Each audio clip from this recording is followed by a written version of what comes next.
Meanwhile, New Delhi's problems are by no means limited to Beijing. India's relationship with each one of its neighbors is being tested. At a time like this, one can't help but remember May 2014.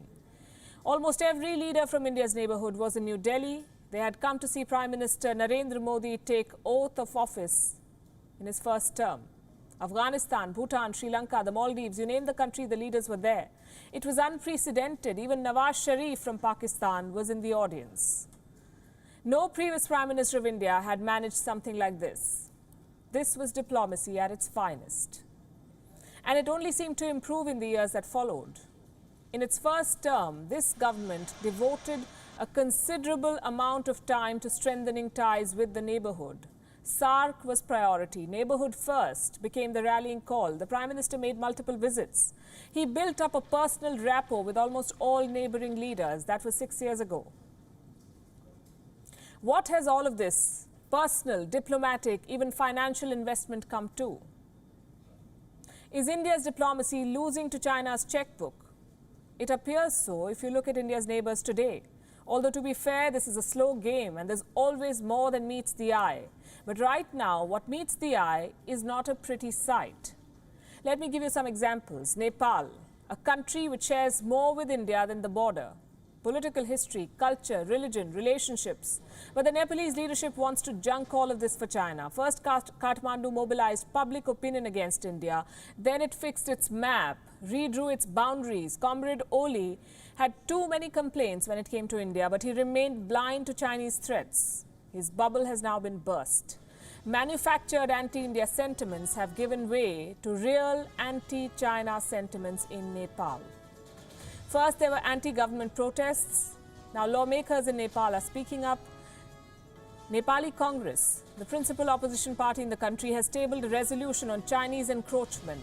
China has encroached at least 10 places in Nepal, comprising close to 36 hectares of land. Lawmakers want Nepal's Prime Minister to bring back these territories. The question is, can he? The answer is no. Will he try at least? Unlikely. Comrade Oli is still taking instructions from the Chinese embassy. Nonetheless, the Nepalese Foreign Ministry issued a clarification today. Their denial will shock you. Nepal is saying there is no Chinese incursion at all. Allow me to quote. The news allegedly based on the report of the Ministry of Agriculture does not exist. Boundary markers reported as missing have never been erected. And listen to this. The ministry requests the media to verify the information from the relevant authorities before commenting on such sensitive matters which may adversely affect the relations between the two friendly neighbors. Sensitive matters and friendly neighbors, he says. Nepal made no such statement, by the way, when it came to India. Forget statements. Nepal's actions towards India have been anything but friendly. Last week, Nepal's forces killed an Indian citizen. The Nepal parliament amended a law making it tougher for Indians married to Nepalese citizens to get citizenship. Nepal has unleashed radio warfare against India.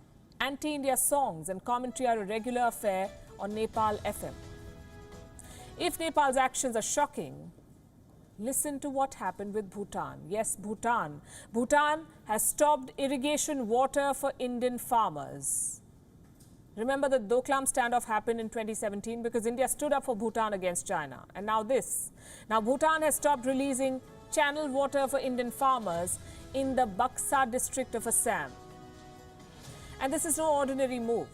Reports say more than 6,000 farmers from more than 26 villages of this district are dependent on a man-made irrigation channel. It has now been shut. Bhutan is yet to provide an explanation for this sudden closure. There's massive resentment among the farmers in this district. There have been protests at the local level. The farmers want New Delhi to raise the issue with Bhutan. We do hope it's resolved soon. Because this is a long list. We have Bangladesh on it, a country India helped come into existence.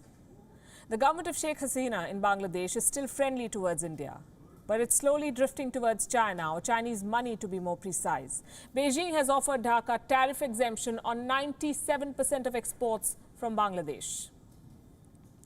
It is developing sister cities across Bangladesh. What is the dragon getting in return? A strategic edge. The Chinese regime is building a submarine base in Bangladesh's Cox's Bazar. The base will house 2 Chinese-made submarines. In Sri Lanka, Chinese investments are influencing the foreign policy. In Afghanistan, China has been trying to set the base for CPEC projects. Even Myanmar is drowning in Chinese loans. It owes $4 billion to China in BRI loans. Each of these developments is significant.